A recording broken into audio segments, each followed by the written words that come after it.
చిత్తం నీ కొరకు వేయి కన్నులతో ఎదురు చూస్తూ ఉంటా. చిత్రగుప్త, చిత్తం ప్రభు. ఈ రోజు నీ చిత్త ఏమి చెప్తున్నది? భూలోకము నుండి ఎవరు వచ్చుట లేదా? చాలా మంది రావాల్సిందే ప్రభు, కానీ వారంతా స్వర్గలోకములకు వెళ్ళినారు. ఎందువలన? చిత్తం వారంతా చిత్రగుప్త వ్రతం అనేటటువంటి నా వ్రతం ఆచరించి స్వర్గానికి వెళ్ళారు. ఏమది? చిత్రగుప్తుడు యమలోకమున, చిత్రగుప్త వ్రతం ఆచరించిన వారు స్వర్గలోకమున.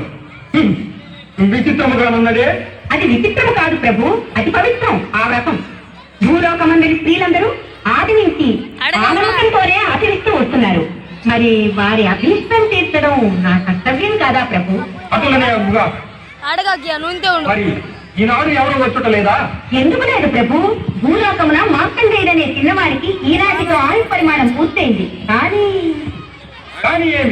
ఏమీ లేదు ప్రభు, అతను గొప్ప శివభక్తుడు. తన ఆయుర్వృద్ధి కోసం పరమశివుని గురించి ఘోరమైన తపస్సు చేస్తున్నాడు. పరమశివుడు వెనక ముందు ఆలోచించకుండా పొందిన వారికి అంతా వరాలు ఇవ్వడమే ఆ పరమశివుడి పని.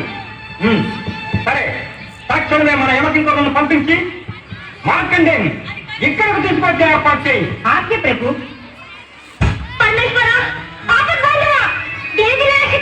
యమదూతలు సర్వ కందుకునే వచ్చిస్తున్నారు. నన్ను కాపాడుతండి.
నీ శక్తి ఏమిటో నీకు తెలియక నన్ను కించపరచుతూ ప్రలాపములు కలిపి నీ నాశనమును నీవే పొందుతున్నవాడు.